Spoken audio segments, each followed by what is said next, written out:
Rebonjour! On va maintenant commencer la semaine 11, l'exemple 0 qui est introduction. Donc, première chose, quand vous ouvrez un projet en web, ça je l'ai mentionné dans l'autre vidéo, il faut toujours commencer par aller regarder le HTML, ensuite le CSS et finalement le JavaScript. Donc, vous allez avoir de l'information dans ces trois fichiers-là. Donc, rapidement, ici, on a 4 images avec différentes classes.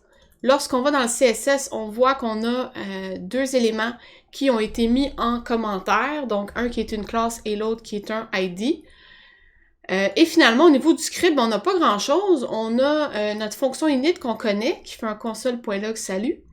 Et on a une région code à ne pas modifier. Donc, dans cette région-là, vous allez toujours trouver cette ligne-là de code. Et en fait, ce qu'elle permet de dire, c'est lorsque la page va avoir fini de charger, j'aimerais ça que tu appelles automatiquement la fonction init. Donc, c'est très important de laisser cette ligne de code-là. Sinon, vous allez avoir des erreurs parce que vous allez essayer d'accéder à des éléments qui n'ont pas chargé. Donc, par exemple, si j'essaie d'aller chercher cette image-là, mais qu'elle n'a pas chargé, ben, je vais avoir une erreur. Donc, toujours laisser cette ligne-là. Donc, si j'exécute mon HTML, je me retrouve avec la page suivante. Je peux accéder à la console où j'ai mon salut qui s'affiche ici. Je vois que j'ai mes 4 images et je peux tout de suite me rendre compte que la troisième a un look particulier, si vous voulez. Donc, si je vais regarder dans le code, dans mon CSS, c'est la classe sélection qui est ici, qui a été assignée au troisième personnage. Maintenant, on va aller dans la console, regarder un peu qu'est-ce qui se passe. Donc, je vais vous écrire une ligne de code. On va la voir plus en détail lors de la semaine 12, mais je vais quand même vous expliquer rapidement ce qu'elle permet de faire. Donc, tout d'abord, on écrit document.query selector all. Donc, document, c'est, vous l'avez vu quand j'ai écrit document, tout le document, c'est comme sélectionné. Donc, c'est vraiment la page au complet. Il faut noter que maintenant, on n'a plus de canevas. Ça, ici, c'est juste l'espèce de carré jaune correspond, en fait, à... là, il faut que je regarde, là. Il correspond à content, ici. OK? Donc, si j'enlève ce div-là comme ça, ben, vous voyez que j'ai plus de carré, OK? Donc, on n'a plus le concept de Canva, on n'a plus de stage. Tout ça, c'était des éléments de Create.js.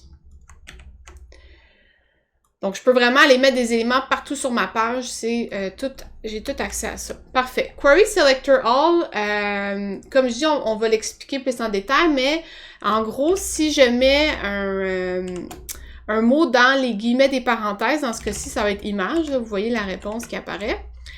Ça va me permettre d'aller chercher sur la page tous les éléments HTML qui sont des IMG, c'est-à-dire des images. Donc, dans ce cas-ci, je me ramasse avec une liste de 4 images et je peux placer mon curseur pour les voir s'afficher. Également, ici, je vois le ID de l'image et la ou les classes de l'image. Donc, chaque fois qu'il y a un point, c'est une nouvelle classe. Et ça me permet de regarder un peu chaque élément. Je peux aussi les ouvrir pour aller voir plus en détail chacun des attributs ou propriétés de l'élément. Pour nous, ce ne sera pas nécessaire la majorité du temps, mais juste de les voir comme ça. Donc, ça ici, je ne sais pas si vous reconnaissez c'est quoi cet élément-là, si vous voulez. Je vous laisse quelques secondes pour deviner. Et oui, vous l'aurez deviné ou non, c'est un tableau. Donc, ce qu'on peut faire, c'est qu'on va aller rechercher notre ligne et on va aller se créer une variable. Par exemple, je peux l'appeler tableau des images. Et quand je vais écrire ma variable, maintenant, je vais avoir le tableau qui contient des éléments HTML dedans. Ce qui est intéressant, c'est que, supposons que je vais aller chercher la première image, ben, comment est-ce que je fais pour aller chercher l'élément à la première position dans un tableau? Le premier élément, ben, on met des parenthèses carrées comme ça et on met 0. Donc, en écrivant tab image de 0, je vais chercher la première image dans mon tableau. Et là, je vois tout le contenu HTML, le ID, la classe et même la source qui me sert à aller chercher l'image pour l'afficher.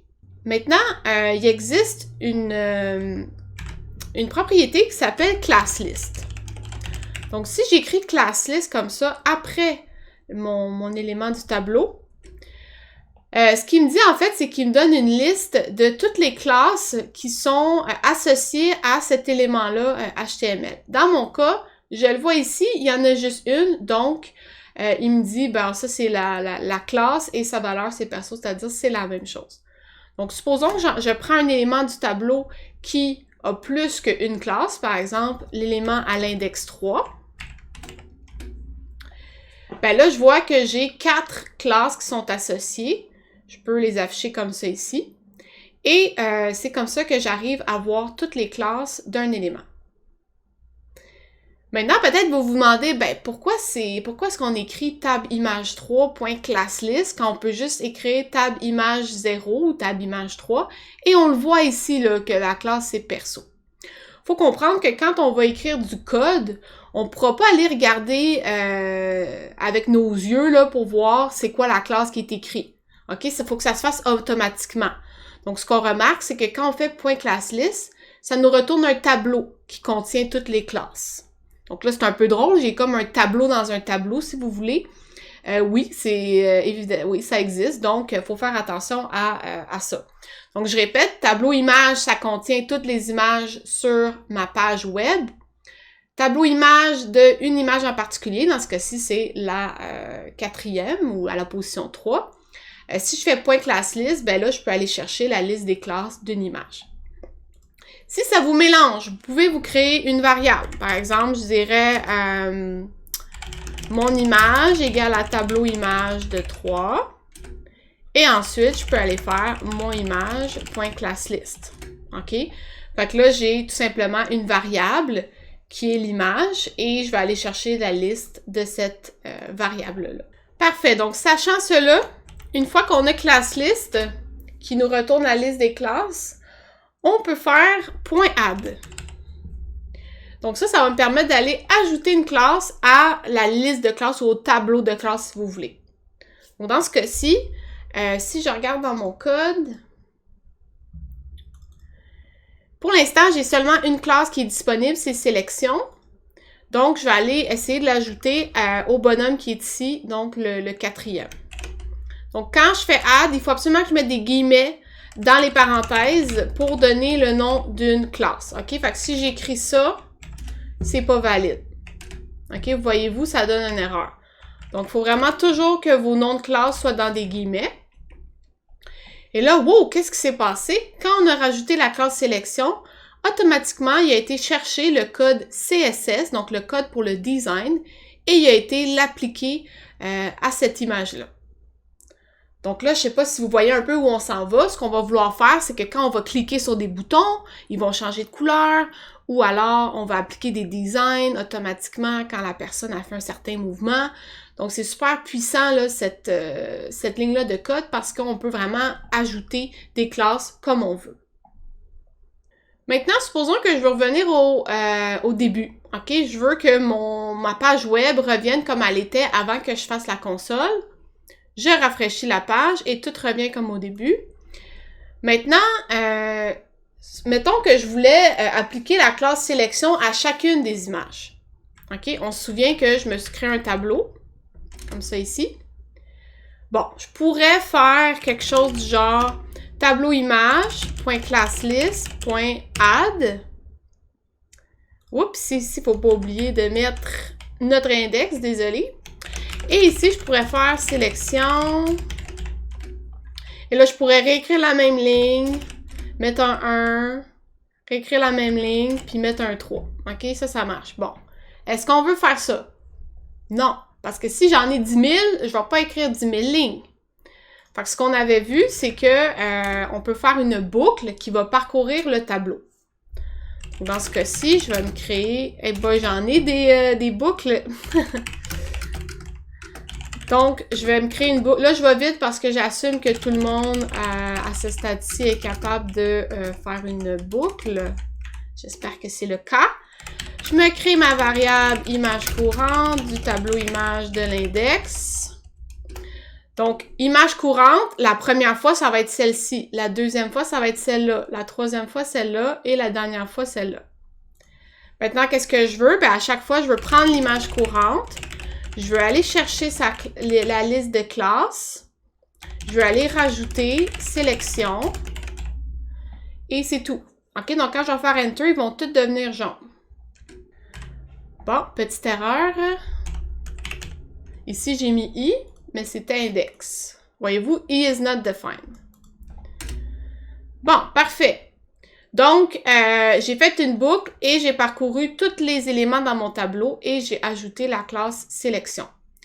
Donc, je répète, si je fais rafraîchir, je vais perdre le travail que j'ai fait. Donc, supposons que je copie ce code-là et je rafraîchis, j'ai tout perdu. Donc, pour être certain que mon travail reste valide, il faut que j'aille le mettre dans le script.js. Donc, par exemple, ici, dans init, je pourrais aller me mettre le code. Il faut juste que je m'assure de ne pas oublier la première ligne que j'avais écrite au début qui me disait à quoi sert, qu'est-ce que contient mon tableau. Donc, cette ligne-là, pour la durée de cette semaine, elle va toujours être écrite pour vous. Vous n'allez pas avoir à vous en occuper. La semaine prochaine, là, vous allez apprendre comment l'écrire par vous-même. Donc, maintenant, si j'enregistre et que je reviens, whoop, il se passe rien. OK? Donc, j'ai beau à rafraîchir, il se passe rien. Donc, ça, c'est un problème que vous allez avoir assez souvent avec le web. C'est que des fois, ça ne se met pas à jour le code qu'on écrit. À ce moment-là, vous venez ici, vous faites un clic droit et vous faites un petit cache and hard reload.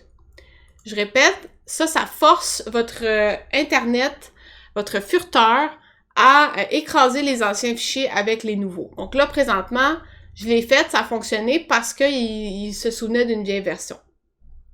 Parfait. Donc, ce qu'on a vu dans cette première vidéo, c'est que en fait, on va vous fournir une ligne qui va ressembler à peu près à ça. Et ce qui est important de comprendre, c'est qu'à gauche, vous avez un tableau qui va contenir des éléments HTML. Par la suite, on peut accéder à un élément du tableau en mettant son index et en faisant class list pour avoir un autre tableau qui va contenir ses classes. Et la première action qu'on a vue, en fait, c'est qu'on peut rajouter une classe avec add et il suffit de la mettre dans les guillemets, dans les parenthèses.